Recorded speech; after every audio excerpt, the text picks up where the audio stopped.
She was the largest moving object ever built by human hands. 11 decks, 16 sealed compartments. The press called her practically unsinkable. 4 days into her first voyage, she was gone in under 3 hours, and more than 1,500 people went with her. But the thing that sank the Titanic was not the iceberg. It was smaller than that, smaller than your fist. In some places, it was the width of a slag stringer inside a single iron rivet. This is the story of how the strongest ship in the world was undone by its smallest parts.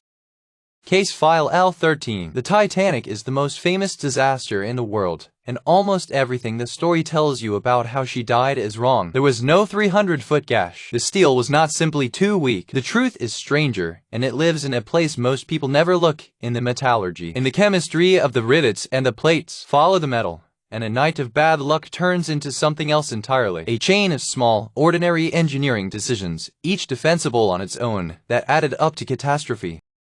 First, the word. White Star never officially advertised the ship as unsinkable. The phrase comes from a 1911 trade journal, The Shipbuilder, which called the Olympic-class liners practically unsinkable. That word, practically, was doing a lot of work. The design was genuinely clever. 16 compartments, sealed by watertight bulkheads. The ship could float with any 2 compartments flooded, or even the first 4, filled to the brim. No accident anyone imagined could breach 4 compartments at once. So, on paper, the margin looked enormous. Here is the payoff, up front. In 1996, an expedition mapped the hull below the mud line with sonar. They were looking for the famous gash. They did not find one. Instead, they found 6 thin openings, spread across the first 6 compartments. The total area of all that damage, the wound that sank the largest ship on Earth, came to roughly 12 square feet, about the size of a small door. The iceberg did not slice the Titanic open.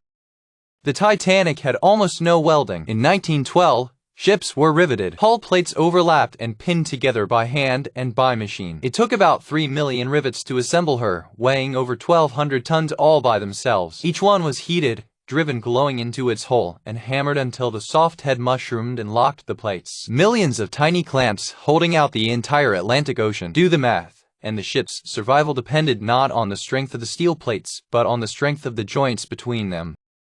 And not all the rivets were equal. Harland and Wolff used 2 kinds. Through the strong, flat midsection of the hull, powerful hydraulic machines drove mild steel rivets. Consistent, reliable, well-controlled. But at the bow and the stern, where the hull curved sharply, the giant riveting machines could not reach. Those seams were closed by hand, using soft wrought-iron rivets driven by gangs of men with hammers. Now remember why the iceberg touched the ship, not the middle, the whoa, the exact stretch of hull held together by the hand-driven iron.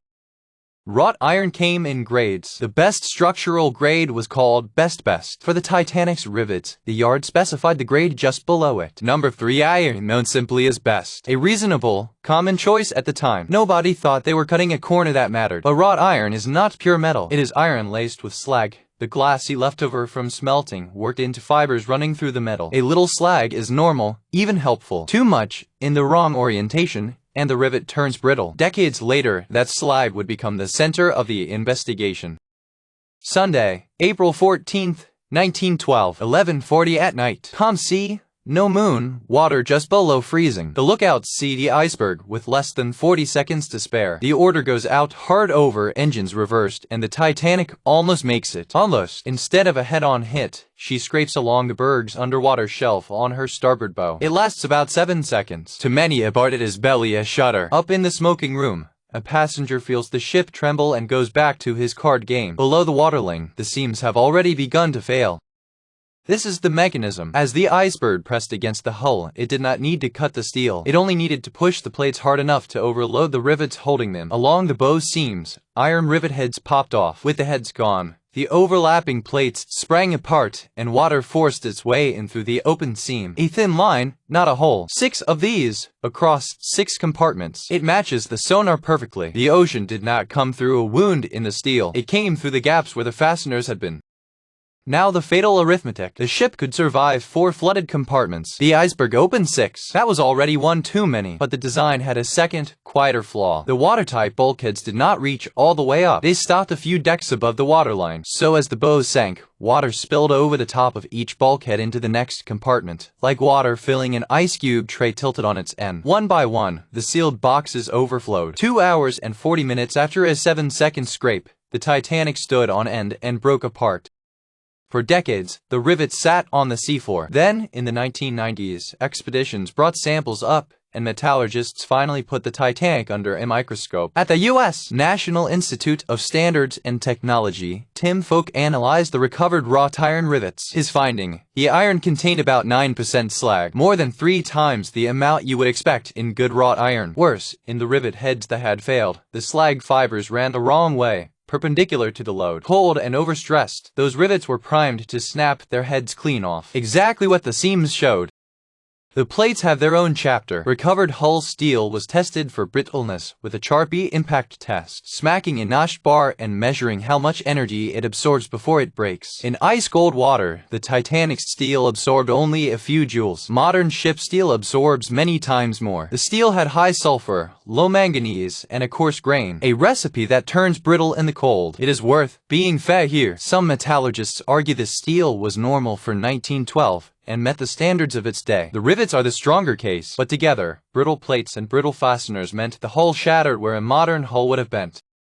And this is the margin. We look for a villain in stories like this. A cut corner, a greedy decision, a single guilty engineer. The Titanic offers none. Best grade iron was a normal choice. Hand riveting the bow was standard practice. The steel met the code. Every decision was defensible on the day it was made. The failure did not live in any one of them. It lived in the accumulation. 3 million small parts, a handful of ordinary compromises, and a word, practically, quietly carrying all the risk. The margin was never in the steel. It was in the gap between practically unsinkable and unsinkable, and the North Atlantic found that gap in less than 3 hours. The Titanic was not killed by an iceberg alone. She was killed by the slag in her rivets, the sulfur in her steel, and bulkheads that stopped a few feet too short. A disaster written in Metallurgy, hiding in plain sight for 80 years. Next case, another ship, another sea, and a door at the bow that was never supposed to open. The ferry Estonia, and the safety margin that failed in a storm. This has been case file L13. If you want the next one, subscribe. The file is never really closed.